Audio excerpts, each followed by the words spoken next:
अस्सलाम वालेकुम नाज़रीन, मेरा नाम अना यूसुफ़ है और आप देख रहे हैं प्रोग्राम सिटी एट 10। आज के प्रोग्राम में मेरे ख्याल से बहुत सारी चीज़ें ऐसी होती हैं जो स्टूडेंट के लिए बहुत बड़ी प्रॉब्लम क्रिएट कर देती हैं। हमारे यहाँ काउंसलिंग ना होना एक बहुत बड़ा इशू है।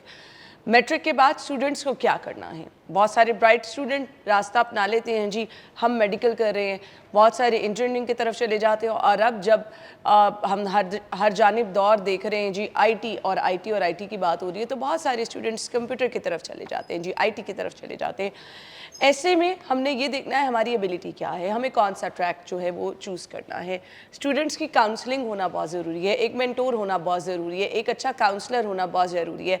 पेरेंट्स क्या चाहते हैं, आपको क्या करना है, आपकी एबिलिटी क्या है। इसी तरह थोड़ा सा अगर हम आगे आके देखें, वो स्टूडेंट जिन्होंने इंटर किया, प्री मेडिकल किया, अब उनके पास ऑप्शन क्या है, क्या डॉक्टर ही बनेंगे वो, और अगर नंबर कम आ जाते हैं फिर उन्हें क्या करना है।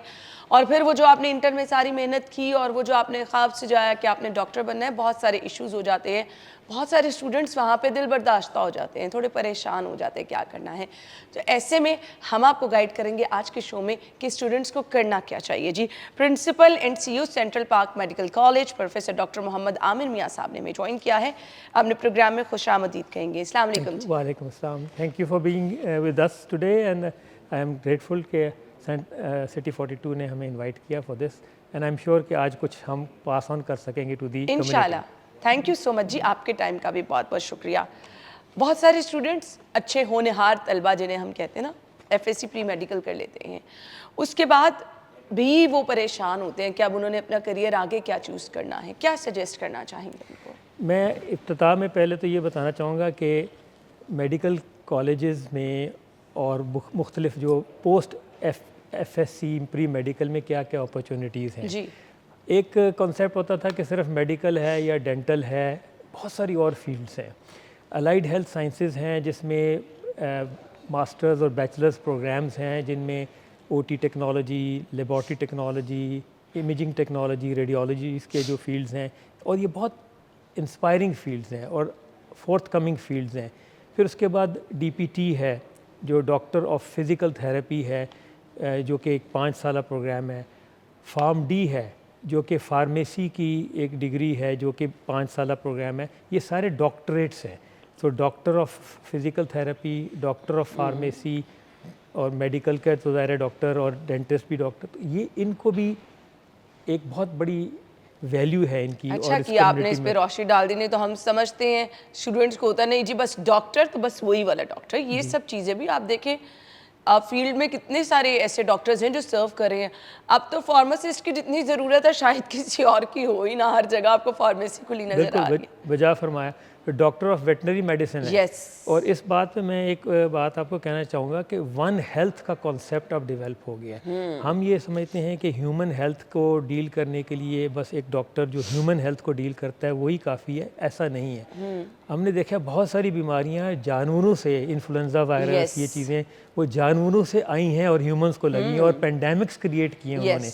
तो वन हेल्थ का कॉन्सेप्ट ये है कि जानवरों की हेल्थ, एनवायरनमेंट की हेल्थ और ह्यूमंस की हेल्थ ये इंटरलिंक्ड है। So unless we work as a community for all these we will not be producing healthy humans and healthy society. तो इसलिए doctor of veterinary medicine is also very important. हम उसको इतनी weightage नहीं दे पा रहे, लेकिन it is also very important. अब मेडिकल कॉलेज में स्टूडेंट्स ने दाखिला लिया है, क्या प्रोसीजर है उसका?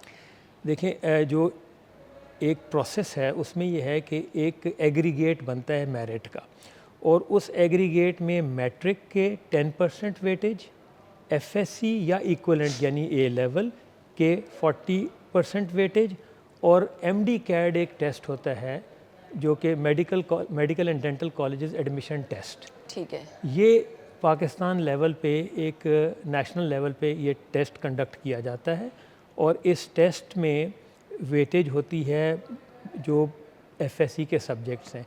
इसमें ज़्यादा वेटेज बायोलॉजी की होती है, तो अबाउट 61% जो है वेटेज बायोलॉजी की होती है, एमसीक्यूज़ आउट ऑफ 180, और 54 जो है वो बायो केमिस्ट्री के, जो केमिस्ट्री के, और इसी तरह फ़िज़िक्स के और इंग्लिश के, और फिर कुछ रीजनिंग के। तो ये टोटल 180 मार्क्स का होता है। ठीक है, इसका एक मिनिमम क्राइटेरिया है कि आपको ये पास करना है with a criteria to be eligible to apply into the medical field. Okay तो इन तीनों का जो है जब एग्रीगेट जो है वो बनता है तो उसका है कि जी at least 55% for BDS for MBBS and 50% for BDS जो है ये होना ज़रूरी है एग्रीगेट ऑफ दी होल. ठीक है. ऑफ कोर्स मेरिट इससे ऊपर ही होता है लेकिन this is the mayor minimum जो रिक्वायर्ड होता है.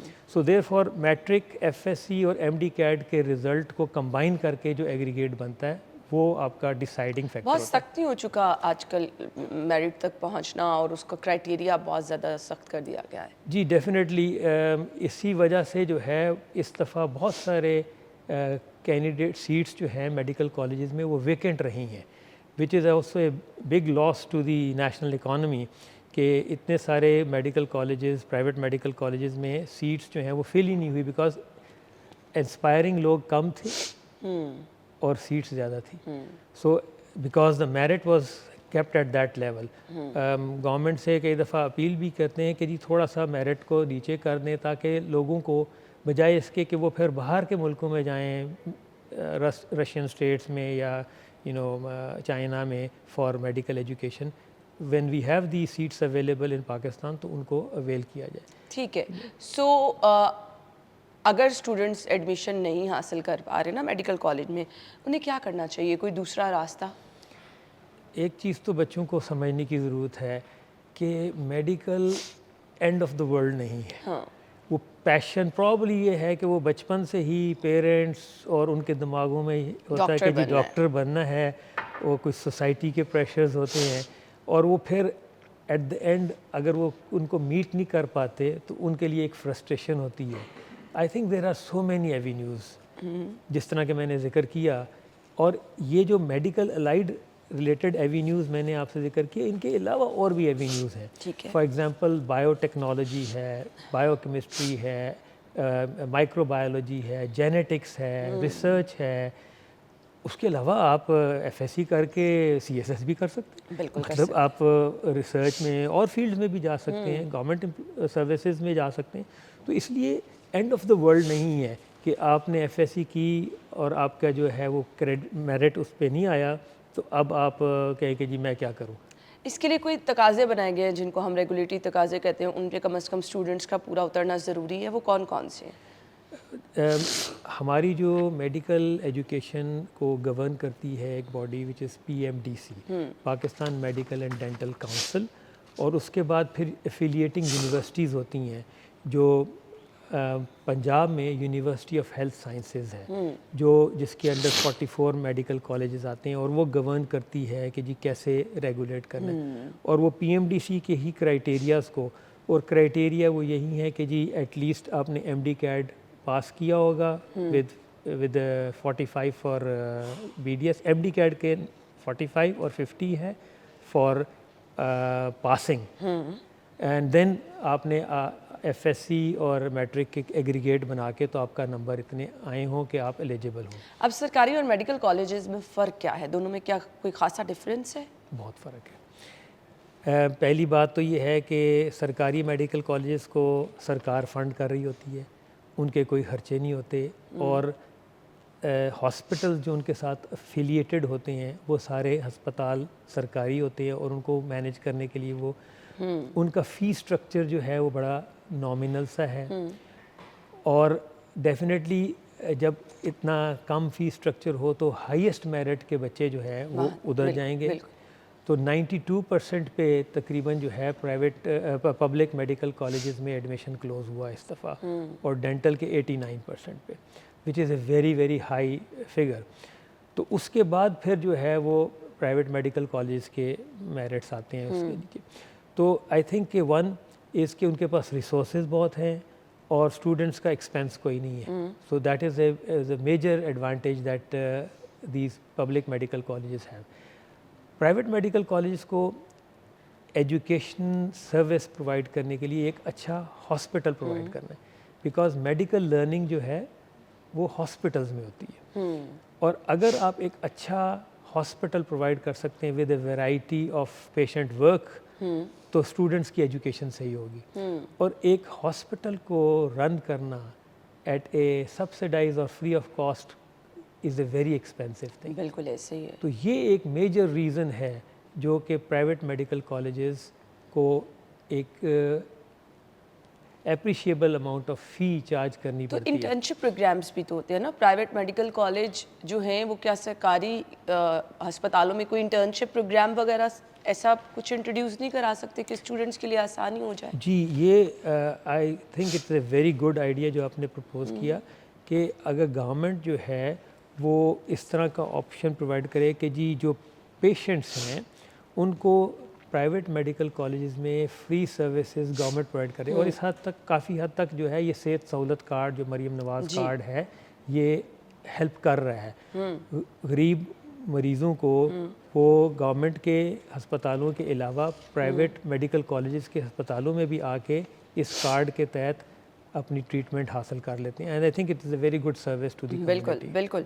अगर एक स्टूडेंट डॉक्टर नहीं बन पा रहा, दूसरी ऑप्शन क्या है? आपने जो चीज़ें मेंशन की वो बहुत अच्छी है, जिस तरह हमने अलाइड हेल्थ साइंसेस की बात की, बहुत सारी लैब में ऐसी जॉब्स होती हैं, बट वो पेरेंट्स का एक प्रेशर होता है ना जिसकी वजह से स्टूडेंट पाबंद होता है। तो यहाँ पे मैं पेरेंट्स के लिए भी एक मैसेज चाहूँगी आपकी तरफ से। देखिए, बच्चों का जो एप्टीट्यूड है ना उसको असेस करना चाहिए, और मेरे ख्याल है माँ बाप बच्चों के एप्टीट्यूड को बड़े आसानी से असेस कर सकते हैं, और उनके एप्टीट्यूड के मुताबिक बच्चों को जो है ना आने देना चाहिए। बच्चा अगर आर्टिस्ट बनना चाहता है तो उसको आर्टिस्ट बनने दें, लेट हिम एक्सेल, लेकिन जिस फील्ड में वो जाए फिर उसका पैशन होना चाहिए, और मेडिसिन जो है ये पैशन के बगैर नहीं हो सकती। और हर चीज़ में अगर आपने एक्सेल करना है, अगर आपने अरूज पे आना है तो फिर आपको पैशन चाहिए, और मेरा ख्याल है कि बच्चे का जिस चीज़ में पैशन है ना उस चीज़ में ही उसको आने देना चाहिए। और ये जो ब्रेन वॉशिंग है ना बच्चों की कि जी आपने जो है ना, वो अक्सर बच्चे जब इंटरव्यू करते हैं उनका तो वो पूछते हैं उनसे, कहते हैं ना पहले तो मेरा नहीं था प्रोग्राम लेकिन अब मेरा प्रोग्राम बन गया। दैट मीन्स कि एक्चुअली बनाया गया है। I think that is wrong. बच्चों को अपनी विल पे एक्सेल करने देना चाहिए। और मेडिकल प्रोफेशन के अलावा बहुत अच्छे प्रोफेशन है। Nursing profession is such an excellent profession, और इस वक्त इतनी रिक्वायरमेंट है नर्सेस की बाहर। मुझे कई हमारे कोलीग्स मिले हैं जिन्होंने कहा है कि जी आप हमें अमेरिका के लिए नर्सेस दें, उनका वीज़ा सब कुछ और उनका जॉब गारंटीड पाकिस्तान में बैठे बैठे, इतनी रिक्वायरमेंट है। So it's an opportunity for people. तो इसलिए MBBS is not the end of the world, there are many other things and we have to be broad minded. Vision हमारी खुली होनी चाहिए। मैसेज क्या होगा देखने वाले स्टूडेंट्स के लिए? अब बहुत सारे स्टूडेंट्स जिन्होंने मैट्रिक के पेपर दिए आगे, उन्होंने भी जाके अपनी फील्ड का जो है वो इंतखाब करना है, तो खुसूसी तौर पर उनके लिए मैसेज क्या होगा? देखिए, अपना एप्टीट्यूड जो है ना उसके मुताबिक काम करें, और अगर आपका एप्टीट्यूड मेडिसिन में आने का है तो फिर definitely work hard in that regard, और फिर उसमें ये है कि आपको अच्छे नंबर सिक्योर करने हैं FSC में भी और MD CAD में भी, और उसके लिए अभी से ही अपनी तैयारी रखें, and then you know hard work के बाद विश फॉर द बेस्ट। बिल्कुल ऐसे ही है जी। थैंक यू सो मच, आपके टाइम का बहुत बहुत शुक्रिया। स्टूडेंट्स के लिए तो एक यही मशवरा है कि मेहनत करें, लगन के साथ पढ़ें, और जो भी फील्ड आप जिसका भी इंतखाब करें बस उसमें फिर आपने इधर उधर नहीं होना, फिर डगमगाना नहीं है। और पेरेंट्स के लिए अपने बच्चे को देखें कि वो करना क्या चाहता है, अगर उसके अकॉर्डिंग उसकी फील्ड आप उसको ज्वाइन करने देंगे तो आप खुद देखेंगे कि आपका बच्चा खुद ब खुद कामयाब होगा, क्योंकि वो शौक़ से पढ़ेगा, क्योंकि वो करेगा जो वो खुद बनना चाहता है, करना चाहता है। इसलिए अगर अपनी मर्ज़ी से अगर आप बच्चे को पाबंद करेंगे तो वो उसके अंदर वो लगन होगी नहीं। तो आज का बच्चा उसको इंडिपेंडेंट होने दें, उसको अपनी चॉइस के मुताबिक जो है वो चलने दें ताकि वो कामयाब हो। Once again thank you so much. हम ब्रेक के बाद आपको ज्वाइन करते हैं।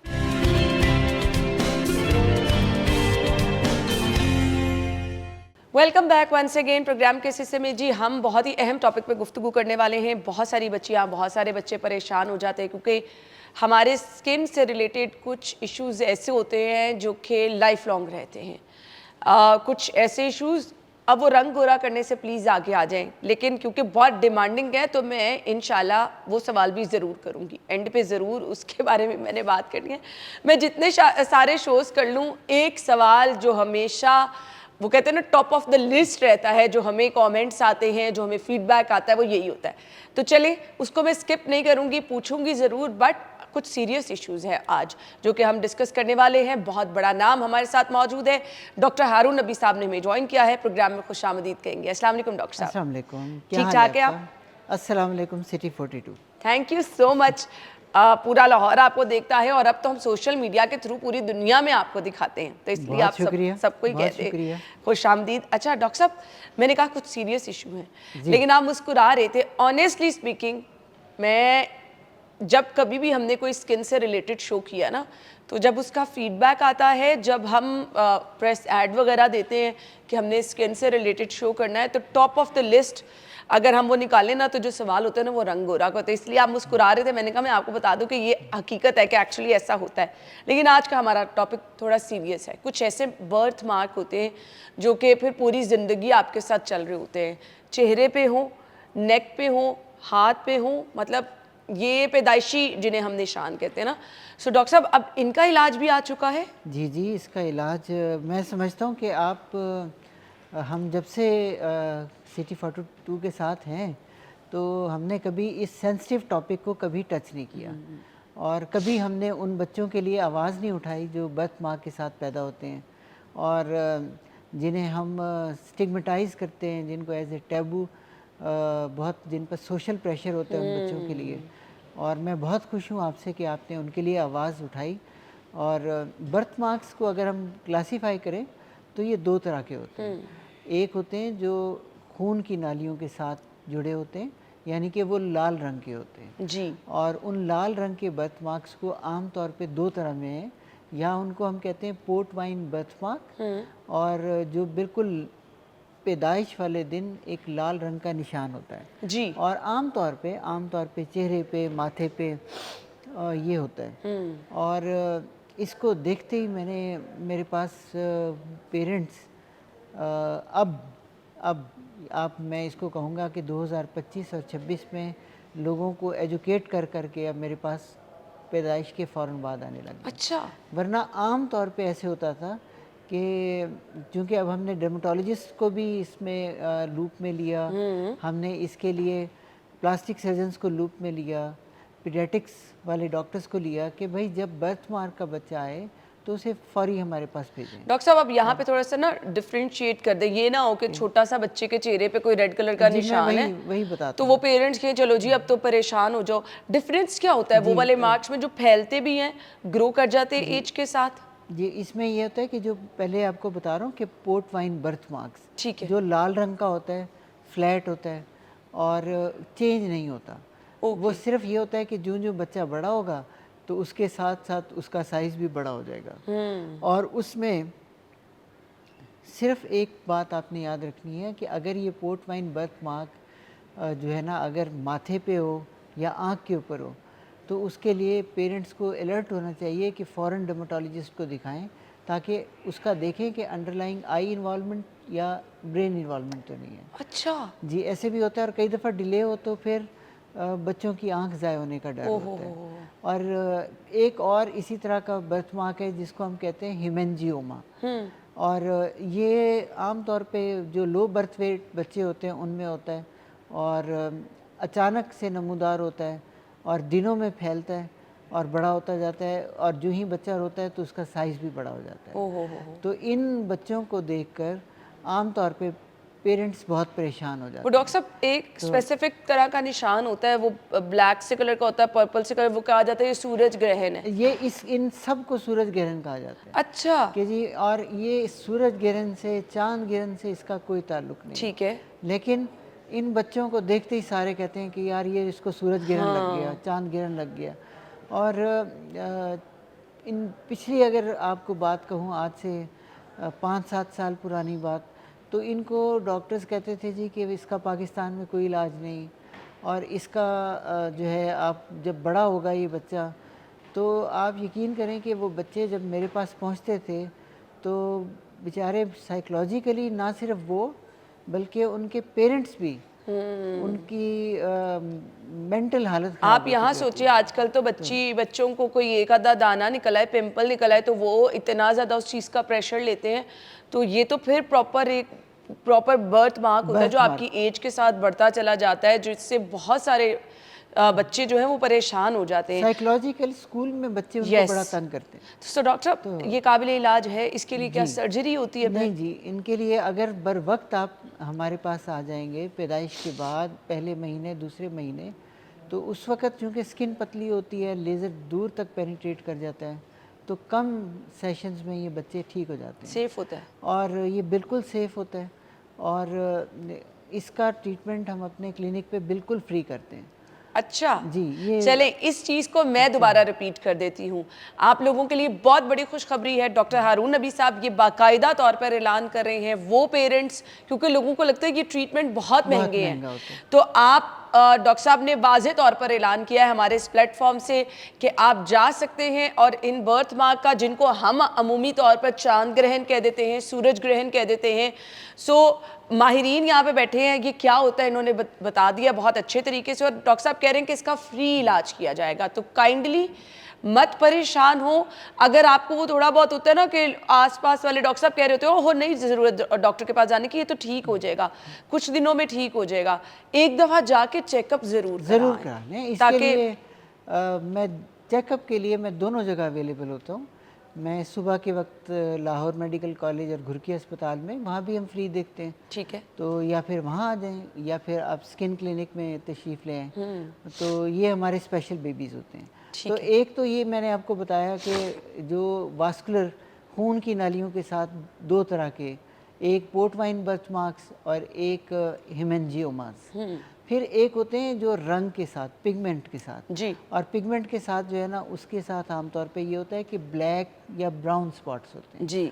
और ये ब्लैक या ब्राउन स्पॉट्स कई दफ़ा पेरेंट्स के लिए इनिशियली तो उनको लगता है कि कोई ऐसी बात नहीं है, तो ठीक हो जाएगा, लेकिन जूं-जूं वक्त गुजरता है तो वो ठीक हो जाते हैं। और अगर आँख के ऊपर हो तो अगेन फिर आँख का रंग भी काला हो जाता है। तो इनमें भी मैं ये कहूँगा कि दो तरह के होते हैं, एक स्किन की ऊपर वाली लेयर में होते हैं, एक नीचे। जो ऊपर वाली लेयर में होते हैं उनमें कैफे ओले मैक्यूल्स कहते हैं, और या फ्रैकलिंग भी होती है। फ्रैकलिंग को मैं इतना ज़्यादा वो नहीं करता अगर थोड़े हों, लेकिन अगर बड़े ब्राउन स्पॉट्स हों तो अलर्ट हों, करीबी डर्माटोलॉजिस्ट के पास जाएं। और अल्हम्दुलिल्लाह पूरे पाकिस्तान के डर्माटोलॉजिस्ट को ये बात पता है कि इसका फ्री ट्रीटमेंट हमारे पास है। ज़बरदस्त। तो वो सब खुद ब खुद हम आपको मेरे पास रेफ़र कर देंगे। डॉक्टर साहब, फुलबेरी का इलाज भी बता दें। लोग, मैंने बहुत सारे लोग देखे हैं, वो उससे तंग आ जाते हैं और फिर एक स्टेज ऐसी आती है कि वो कहते हैं जी अब बस, दवाइयाँ खा भी लीं, लगा भी लीं, ये ख़त्म नहीं हो रही, ये काबिले इलाज है या नहीं? जी बिल्कुल, ये भी एक बहुत इम्पोर्टेंट टॉपिक है। फुलबेरी को आपने, मेरा ख्याल है कि बहुत मुनासिब वक्त पर छेड़ा, और एक अच्छा मौका है कि मैं लोगों को एजुकेट करूं। फुलबेरी जो है उसके बारे में भी मैं आपको बता दूं कि ये चूँकि हमारी स्किन ऑफ कलर की डिजीज़ है और गोरों की डिजीज़ नहीं है जी। तो पहले इस पर ज़ीरो रिसर्च थी, कोई दवाई FDA अप्रूव नहीं थी। लेकिन आज से 7 साल पहले FDA में, अमेरिका में पहली दफ़ा, चूँकि वहाँ भी कलर्ड पॉपुलेशन यानी एशियंस बहुत ज़्यादा हैं, तो उन्हें भी अचानक ख्याल आया कि इस पर रिसर्च होनी चाहिए। तो अब इस वक्त विटलाइगो के लिए अल्लाह के फजल से पाकिस्तान में भी FDA अप्रूव्ड दवाइयाँ अवेलेबल हैं, और इसका हमने एक फ्री ट्रायल जो कि अल्हम्दुलिल्लाह पब्लिश भी हो गया, घुरकी ट्रस्ट में और लाहौर मेडिकल कॉलेज में इसका एक फ्री ट्रायल हुआ, और इसके लिए हमारी एक डेडिकेटेड टीम है जो इसको फुलबेरी के पेशेंट्स को देखती है।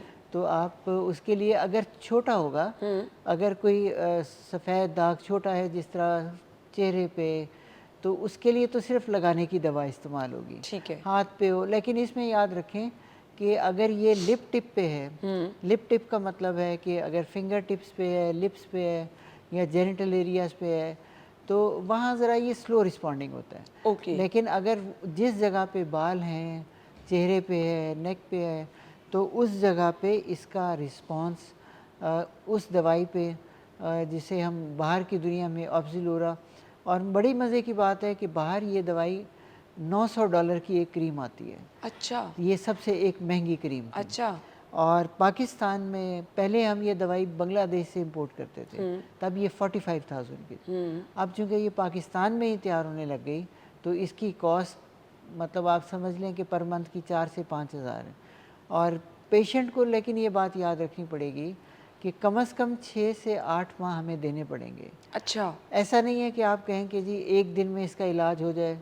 और इसी तरह अब डॉक्टर साहब ये फैलती है ना, कुछ लोगों की बहुत जल्दी ग्रो करती है, तो फैलाव से रोक सकती फैलाव है ये से दवा? रोकने का भी अब हमारे पास जो FDA ने फर्स्ट लाइन ड्रग जो है ना वो भी जैक इनहिबिटर्स के तौर पे हमारे पास अवेलेबल हैं और पाकिस्तान में ही अवेलेबल हैं। ठीक है। और आपको परेशान होने की ज़रूरत नहीं। आप अपने करीबी मुस्तनिद डर्माटोलॉजिस्ट जो ट्रेंड हैं, ये बात सिर्फ उनको वो आपको गाइड कर सकेंगे कि लगाने के लिए भी और खाने के लिए भी अगर ये बीमारी फैल रही है तो इसके बारे में भी हमें बहुत सारे लोग ये आके कहते हैं जी बस ये मछली के ऊपर दूध पी लिया और इस तरह की बातें। हकीमों की दवाइयाँ खाने से, दम कराने से ठीक हो जाती है? ये भी चूँकि एक क्रॉनिक डिजीज़ है ना, हाँ। तो इसके लिए हर वक्त हर जगह वो जिसे कहते हैं ना आस का कैंसर लिए पेशेंट जगह जगह ज़रूर जाता है। और लेकिन इसमें 20 से 30% पेशेंट ऐसे भी होते हैं जो खुद ब खुद ठीक हो सकते हैं। ठीक है। खुद ब खुद। और आखिरी वक्त में जिसका हाथ लगा, चाहे वो हकीम था, चाहे वो होम्योपैथी था, चाहे नंबर वो दम ले करने जाते। वाला था, तो वो सारा क्रेडिट उनको। अच्छा, इस ये फुलबेरी बड़ी पुरानी बीमारी है और इसका जिक्र कुरान शरीफ में भी है। और हज़रत ईसा जो है वो फुलबेरी के या बर्स के मरीज़ों का इलाज किया करते थे। तो इसलिए इसकी बहुत सारी दवाइयाँ अब साइंटिफिकली प्रूवन यानी एविडेंस बेस्ड मेडिसिन के साथ। लेकिन मैं यहाँ पे ये कहूँगी कि इस पे बड़ा मोहतात रहने आपको। मोहतात। ऐसे बस वो नीम हकीम खतरा जान के पास न जाए। डॉक्टर साहब एक और चीज़, मैंने बहुत सारे लोग देखे वो जो बिल्कुल वाइट जिनकी रंगत होती है। जी जी। अब आप आज आप बहुत तैयारी के साथ आई। नहीं डॉक्टर साहब, मैं तो आज अपने इर्द की जो चीज़ें एक्सपीरियंस करती हूँ, क्योंकि मैंने फिर आगे से उनके बच्चे भी उसी तरह से देखे हैं आज ना। अभी जैसे आपने कहा ना, आज आप माहिरीन से निपटने के लिए पूरी तैयार होके आई हैं। तो इसके लिए आपने ये बात याद रखनी है कि आपने कि जो फुलबेरी अगर जिस्म के बहुत सारे हिस्से को इन्वॉल्व कर ले या जिसमें अब ट्रीटमेंट का इतना अफेक्ट ना हो, जिसको हम कहते हैं कि अगर 30% से ज़्यादा एक्सपोज्ड एरिया पे हो या 50% से ज़्यादा बॉडी एरिया पे हो, तो उसके लिए फिर ये होता है कि हम कोशिश करते हैं कि जो सारा एग्जिस्टिंग कलर है उसको ख़त्म कर दें। ठीक है। तो उस कलर को ख़त्म करने के लिए भी अल्हम्दुलिल्लाह पाकिस्तान में अब दवाइयाँ अवेलेबल हैं। अच्छा। हाँ, लेकिन हर पेशेंट के लिए ये दवा नहीं होती, क्योंकि अगर एक दफ़ा आपका सारा कलर ख़त्म हो जाएगा तो आप ये बात याद रखें कि आप धूप में नहीं जा सकेंगे। बिल्कुल। आप शदीद फोटो उनको चुभन होती है, रेड होना शुरू हो जाती है फ़ौरन मतलब आपका रंग। कई दफ़ा हमारे पास जो आपने अभी शुरू में कहा ना कि गोरे रंग के शौक़ में आते हैं कि जी वो जो फुलबेरी के मरीज़ों को आप बिल्कुल गोरा कर देते हैं, हमें भी वो कर देते। ओ हो। तो मैं उन्हें समझाता हूँ कि अल्लाह से तौबा करें, आप क्यों अपने आप को किस मुश्किल में डाल रहे हैं। उसकी सबसे बड़ी मुश्किल तो ये है कि आप धूप में निकले, बर्न हो गए, सन बर्न। और दूसरा, इंसिडेंस ऑफ स्किन मैलिग्नेंसी भी बढ़ जाएगी। तो आप प्लीज़ मैं सबको रिक्वेस्ट करूँगा किसी ऐसी दवाई, और कई दफ़ा जो आप समझ लें कि कुछ अनट्रेंड डर्माटोलॉजिस्ट या डॉक्टर्स ये वाली दवाई है इसको छाइयों के इलाज के लिए भी गलती से यूज़ करना शुरू कर देते हैं। ये जेनेटिक भी होता है डॉक्टर साहब, अगर पेरेंट्स में है तो ये आगे बच्चों में जा सकती है? चांसेस होते हैं और हमें पूरी हिस्ट्री लेनी पड़ती है, इन्वेस्टिगेट करना पड़ता है कि अब कि ये किस तरह फैमिली में जाएगी, वो भी हम सारा पेशेंट्स को गाइड करते हैं। बट यहाँ पे मैं अगेन कहना चाहूँगी कि अपने डॉक्टर से ज़रूर रब्ता करें, क्योंकि ये जेनेटिक होती है, आगे ट्रांसमिट हो सकती है, आपके पैदा होने वाले बच्चों में जा सकती है। अगर आप इन चांसेस को कम करना चाहते हैं, अच्छे डर्मेटोलॉजिस्ट के पास जाएँ। डॉक्टर साहब हमारे साथ मौजूद हैं, मजीद भी इस पर हम गुफ्तगू करेंगे। ब्रेक के बाद आते हैं, स्टे विद अस।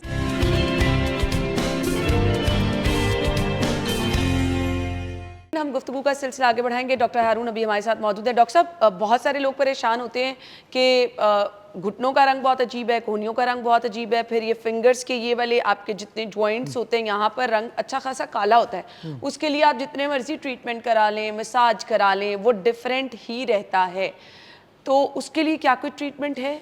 बिल्कुल है जी। ये हमारी इधर समझ लें कि सब कॉन्टिनेंटल पॉपुलेशन का एक बहुत बड़ा प्रॉब्लम है कि काले घुटने और कोहनियाँ और फिंगर टिप्स और समटाइम्स पाँव पे भी।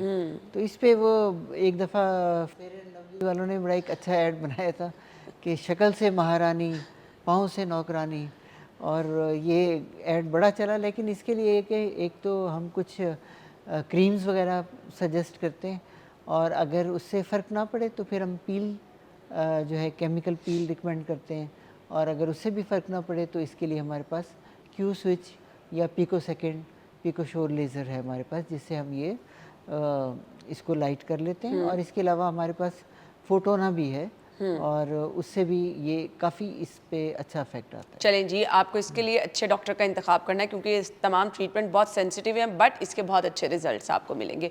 डॉक्टर साहब, आपने लेज़र की बात की, लेज़र हेयर रिमूवल, अब इससे तो बहुत आगे चीज़ें आ चुकी हैं, तो क्या रिकमेंड करेंगे आप देखने वालों को कि हेयर रिमूवल का अब जो लेटेस्ट और बहुत अच्छा रिजल्ट वाला ट्रीटमेंट है वो क्या है, जिसको हर कोई करा सकता है? जी, लेज़र हेयर रिमूवल में अब बहुत एडवांसमेंट्स आ चुकी, और लेकिन फिर भी मैं यहाँ अपने जितने भी नाजरीन हैं उनको एजुकेट करना पसंद करूँगा कि लेज़र हेयर रिमूवल के लिए कि कम से कम आपको 8 से 10 सेशन चाहिए होते हैं, और कई दफ़ा इससे भी ज़्यादा लग जाते हैं अगर आपको अपनी स्किन सेव करनी है।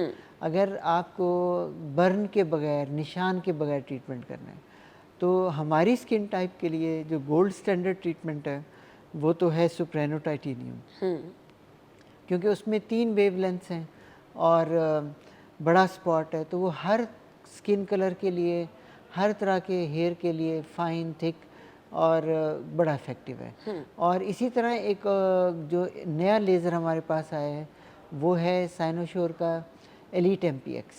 मैं समझता हूँ कि मुझे वो आजकल मेरा सबसे टॉप फेवरेट बेबी बना हुआ है। अच्छा। एलीट MPX, नाम भी देखें, चेक करें कि एलीट MPX। और इसमें जो है ना 2 वेवलेंथ्स जो हमारी स्किन टाइप के लिए सबसे सेफ़ हैं, और 2 तरह के बाल जो हमारे चेहरे पे होते हैं, थिक और थिन, और कई दफ़ा ढीठ बालों के लिए, तो रेजिस्टेंट केसेस के लिए ये लेज़र सबसे इफ़ेक्टिव लगता है मुझे। ग्रेट। और लेकिन ये भी अभी पाकिस्तान में हर जगह अवेलेबल नहीं है, सिर्फ कुछ स्पॉट्स, कुछ शहरों में ये अवेलेबल है। लेज़र का कोई ऑल्टरनेट भी है? अल्टरनेट जो है ना, एक कहना चाहिए वो सबसे पहला ट्रीटमेंट था। अच्छा। और वो लेकिन फिर जैसे कहते हैं आहिस्ता आहिस्ता गायब हो गया, लेकिन एक दफ़ा अब फिर दोबारा वो हमारी ज़रूरत बन गया है, और वो है इलेक्ट्रोलिसिस। अच्छा। और इलेक्ट्रोलिसिस सबसे पहला ट्रीटमेंट था हेयर रिमूवल के लिए, और लेकिन चूँकि वो बहुत टीडियस है, मुश्किल, दिक्कत, एक बाल को नीडल के साथ अलग अलग ट्रीट करना। अच्छा। तो फुल फेस को ट्रीट करने के लिए कम से कम 1 से 1.5 घंटा चाहिए होता है।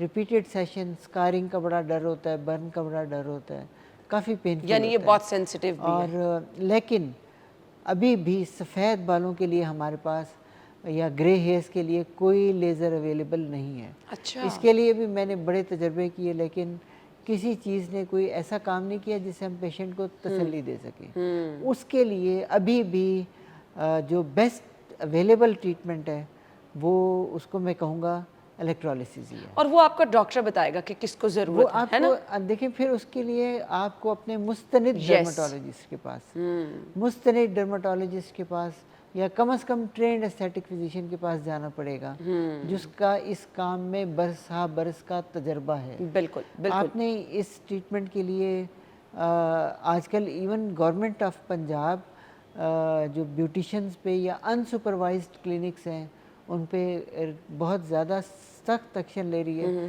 क्योंकि बहुत सारी कंप्लेंट्स आई, मतलब छोटी बच्चियों के मुंह जल गए, और पिगमेंटेशन जो कि एक फिर परमानेंट प्रॉब्लम है, परमानेंट है, वो जाती भी नहीं है। वो जाती नहीं है।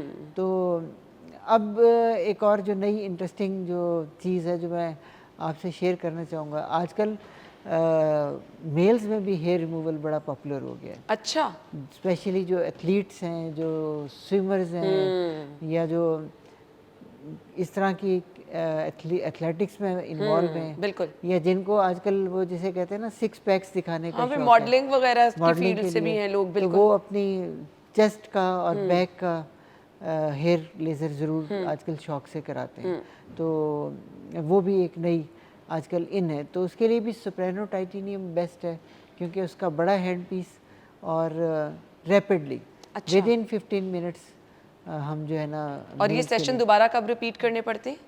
लेकिन मेल्स में चूंकि अंडर इन्फ्लुएंस ऑफ हार्मोन है, तो डेफिनेटली ज़्यादा ट्रीटमेंट ज़्यादा, चाहिए। बिल्कुल। ऐसा नहीं है कि मैं कहूँ कि उनके लिए कम ट्रीटमेंट होंगे, हालांकि उनके हेयर भी थिक होते हैं, लेकिन सेशन नंबर उनके ज़्यादा होते हैं, ठीक है। क्योंकि उनमें ऑब्वियसली टेस्टोस्टेरोन की ग्रोथ सर्ज ज़्यादा जाती होती है। रहती है। हाँ, बिल्कुल। अच्छा डॉक्टर साहब, एक और बहुत मसला जो मैं अपने इर्द गिर्द देखती हूँ, तो मैं इसलिए कहती हूँ क्योंकि हम लोगों के पास माहिरीन आते हैं, डॉक्टर्स आते हैं, तो हमसे ना सब लोग पूछते रहते हैं कि हमें बताएं कि हमें क्या करना चाहिए। डबल चिन सबका बहुत बड़ा मसला है। एक तो तुम मुझे बार बार परेशान करती हो दाएं बाएं देखने पे, माहिरीन कहती हो, तो फिर मैं समझता हूँ शायद मेरे अंदर दो ये तीन तो अब ना कहें आप, आपसे बड़ा माहिर कौन हो सकता है। तो अच्छा, तो इसमें ये एक वाकई डबल चिन जो है ना, अच्छा, बहुत सारे लोग तो है ना डॉक्टर साहब बिल्कुल बहुत दुबले पतले दिख रहे हैं, अच्छा फिगर है, मतलब मोटापा नहीं है, बट ये डबल चिन। डबल चिन का प्रॉब्लम, ये हमारे इधर का ही मसला है। और इसके लिए भी हमारे पास दो तीन ऑप्शंस हैं जो इजीली हम कर सकते हैं। अगर फैट ज़्यादा हो तो उसके लिए जो है ना हम एक इंजेक्शन है, उससे इसको आप ट्रीट कर सकते हैं। ठीक है। 3 से 4 सेशन होते हैं एक एक माह के इंटरवल से, ठीक है। जिनको हम कहते हैं फैट डिसॉल्वर इंजेक्शन। ठीक है। तो 2-3 हम पाकिस्तान में अवेलेबल हैं। एक पीबी सीरम है, एक लेमन बॉटल है, लेकिन पीबी सीरम जो है ना मुझे सबसे अच्छा और इफ़ेक्टिव लगता है, ठीक है। और सेफ़ भी है। और जहाँ भी कहीं डबल चिन के अलावा कई दफ़ा छोटी छोटी फैट पॉकेट्स, Yes. लेकिन एक बात याद रखें, ये जनरलाइज्ड ओबेसिटी के लिए नहीं है। अगर आप कहें कि ये टीके पूरी बॉडी में लग जाए और बंदा पतला तो हो वो जाए, नहीं है। तो उसके लिए आपके पास आपको या ओज़म्पिक या मंजैरो यूज़ करना पड़ेगा। और अब इसके लिए भी मैं लोगों को खुशखबरी देना चाहूँगा, जो ओबीज़ हैं या जिनकी डाइटरी हैबिट अच्छी नहीं है, तो उनके लिए अब ये इंजेक्शन पाकिस्तान में भी पाकिस्तानी कंपनीज़ ने ये शुरू कर दी हैं। तो जो इंजेक्शन एक ज़माने में 1 महीने का मतलब 1 लाख से ऊपर का मिलता था, अब वही इंजेक्शन 16,000 के, और इस सेफ और सबसे effective.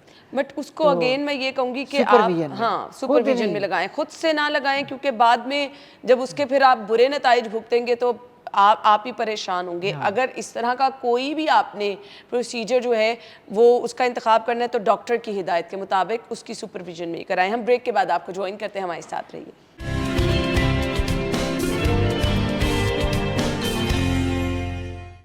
Welcome back once again. Doctor साहब हमारे साथ मौजूद हैं। डॉक्टर साहब, हर बंदा ज़हनी दबाव का शिकार है, हर बंदा परेशान है, डिप्रेशन हर एज में हर बंदे को है। अब मैं तो कहूँगी हर बच्चे को, हर नौजवान को, तो इसमें भी कुछ गलत नहीं होगा। उसके असरात हमारी स्किन पे भी आते हैं, हमारी एज का ब्रैकेट जो है वो भी उससे मुतासिर हो रहा है। क्या करें इसके लिए? ये तो आपने वो जिसे कहते हैं, पुराने ज़माने में कहते थे कि उम्मुल मराइज़ है परेशानी जी। और इससे तो हजूर पाक ने भी पनाह मांगी थी, अपनी दुआ में कसरत से इसका जिक्र फरमाते थे।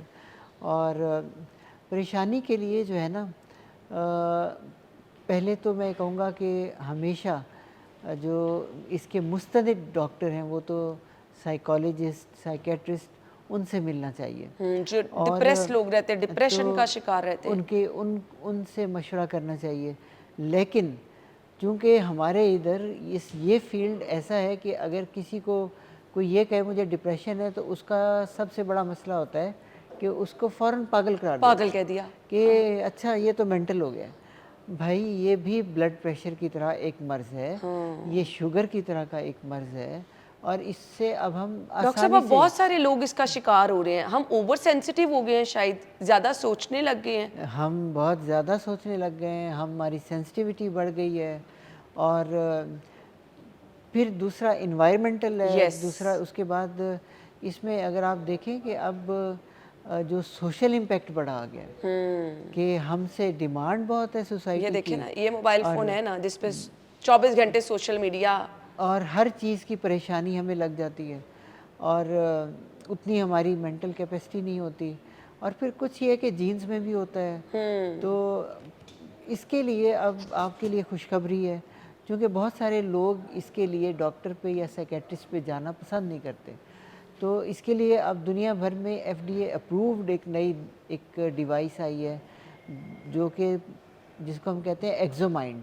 अच्छा। और एक्सोमाइंड जो है ना, ये वर्ल्ड ओवर पहला डिवाइस है जो कि FDA अप्रूव्ड हुआ। इससे पहले भी हैं डिवाइस, और इसमें ये होता है कि बग़ैर किसी टच के हम सर पे एक मैग्नेटिक वेव्स के ज़रिए दिमाग के उस हिस्से को एक्टिवेट कर देते हैं जो स्लो हो जाता है, जहाँ सर्किट स्लो हो जाते हैं, और जिसकी वजह से ये एंग्जाइटी, डिप्रेशन, या एक और जो जिसे हम कहते हैं OCD और जो है ये बड़ा कॉमनली हो जाता है, या टेंशन।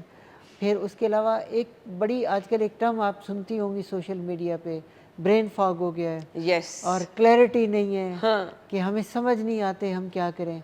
तो वो चूँकि वो सर्किट्स वीक हो जाते हैं दिमाग के, वो न्यूरॉन्स वीक हो जाते हैं, तो दिमाग में सोचने की कैपेसिटी कम हो जाती है। तो दिमाग के उन हिस्सों को हम स्टिमुलेट करते हैं थ्रू दिस लेज़र Safe है ये? सेफली। और इसमें कोई ऐसा नहीं है कि कोई जिस तरह पुराने ज़माने में पुरानी फिल्मों में दिखाते थे ना झटके लगाना, हाँ। ऐसा कुछ नहीं खुदा मैं के यही लिए। पूछने वाली थी। तो जब मैंने ये इसका फर्स्ट टाइम लोगों को बताया तो उन्होंने कहा अच्छा आप दिमाग को झटके लगाएंगे, ऐसा कुछ नहीं है। Very comfortable treatment, no pain, no कोई डिस्कम्फर्ट नहीं होती, और कोई निशान नहीं होता। और इसी तरह इसका फ़ायदा ना सिर्फ एंग्जाइटी, टेंशन, OCD और डिप्रेसिव डिसऑर्डर, मेजर डिप्रेशन, और फिर कुछ लोगों को ईटिंग बिहेवियरल डिसऑर्डर हो जाता है। फिर उसके लिए ये कंट्रोल करने के लिए, यानी कि वेट लॉस के लिए भी FDA अप्रूव्ड हो गई है। माइग्रेन में भी FDA ने इसको अप्रूव किया हुआ तो है। बहुत बड़ा इशू है डॉक्टर तो- साहब आजकल लोगों का, तो माइग्रेन। माइग्रेन, हालांकि माइग्रेन के हमारे पास 2 ट्रीटमेंट हैं, ठीक है। एक बोटॉक्स भी है और ये भी एक ट्रीटमेंट है। और इसी तरह जो डॉक्टर है साहब ये ना, मैंने आज आपसे वेरी फर्स्ट टाइम सुना है कि बोटॉक्स से माइग्रेन का इलाज किया जाता है। कैसे? इसका तो ये सबसे क्विक ट्रीटमेंट है। अच्छा। और माइग्रेन जो है बगैर किसी मेडिसिन के कोई आपको थेरेपी वगैरह नहीं करानी पड़ती और इलाज हो जाता है? बिल्कुल अच्छा। जी। जबरदस्त। और लेकिन कई दफ़ा अगर बहुत सीवियर हो तो 2-3 दफ़ा पेशेंट को आना पड़ता है, तो पेशेंट 6 से 8 माह के लिए माइग्रेन फ्री हो जाता है। ग्रेट। तो हम बात कर रहे थे एक्सोमाइंड की।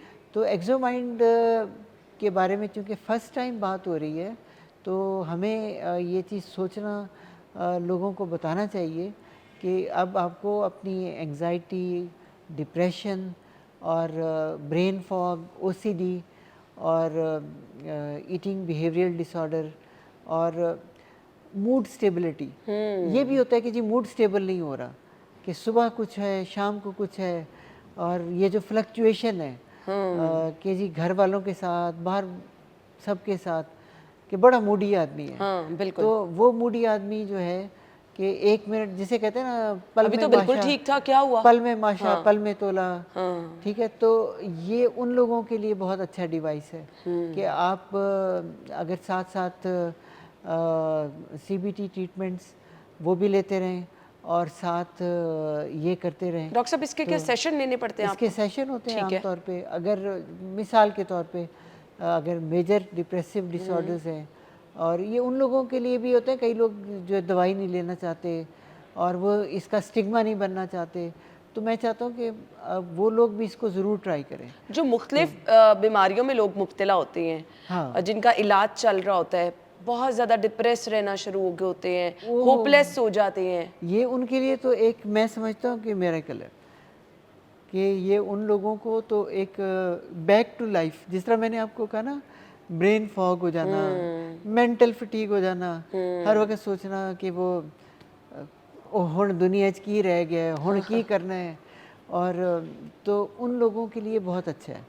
लेकिन Great. इसके सेशन होते हैं, इनिशियली वीकली 6 सेशन होते हैं, फिर मेंटेनेंस के लिए भी कुछ सेशन लेने पड़ते हैं। ठीक हो गया जी। और लेकिन ये कि देखें कि आप बैठे बैठे अपना ट्रीटमेंट कंटिन्यू कर सकते हैं और आप बात भी कर रहे होते हैं, ट्रीटमेंट चल रहा होता है और विदाउट एनी पेन। बहुत सेफ है, अच्छे हाँ। नताइज के साथ, बट हर जगह ये अवेलेबल नहीं है। जी जी, अभी ये हर जगह अवेलेबल नहीं है। लाहौर में पहली दफ़ा हम लेके आए, फिर उसके बाद कराची में भी अब ये अवेलेबल है और सुना है कि इस्लामाबाद में भी इंशाल्लाह जल्द ये सहूलत अवेलेबल चलें जी, दैट्स रियली ग्रेट। अब आपके बहुत बड़े बड़े मसाइल जो कि आपकी टेंशन, एंग्जाइटी की वजह से होते थे, मूड स्विंग्स की वजह से होते थे, या फिर डॉक्टर साहब ने बताया जो डिफरेंट डिसऑर्डर होते हैं, माइग्रेन का डॉक्टर साहब ने जिक्र किया, ये वो चीज़ें ओसीडी तो आजकल ये तो मैं समझता हूँ कि चैट जीपीटी ने हमें इतना होशियार कर दिया है कि हर एक जेन जी से लेकर और पुरानी जनरेशन तक वो सब लोग अब डालते हैं अपने सिम्टम चैट जीपीटी में और कहते हैं जी हमें ये बीमारी हो गई है, ट्रीटमेंट भी ये है, आप सिर्फ लिख दें। तो चैट जीपीटी से मशवरा करने के बाद आप हमारे पास तशरीफ़ लाएं और वहाँ से एक्सोमाइंड को गूगल करें, सर्च करें कि क्या इसके क्या फ़वाइद हो सकते हैं और ये कितना आपके लिए हेल्पफुल हो सकता है। और अगेन अच्छे डॉक्टर का इंतखाब करें, मुस्नद डॉक्टर के पास जाएं, क्योंकि ये जितने अच्छे रिजल्ट देते हैं ना, अगर आप किसी वो कहते हैं ना नीम हकीम के हत्थे चढ़ गए तो इसके उतने ही बुरे नताइज आपकी तरफ आएंगे। अपना बहुत सारा ख्याल रखिएगा डॉक्टर साहब, थैंक यू सो मच, आपके वक्त का बहुत बहुत शुक्रिया। अल्लाह हाफिज़।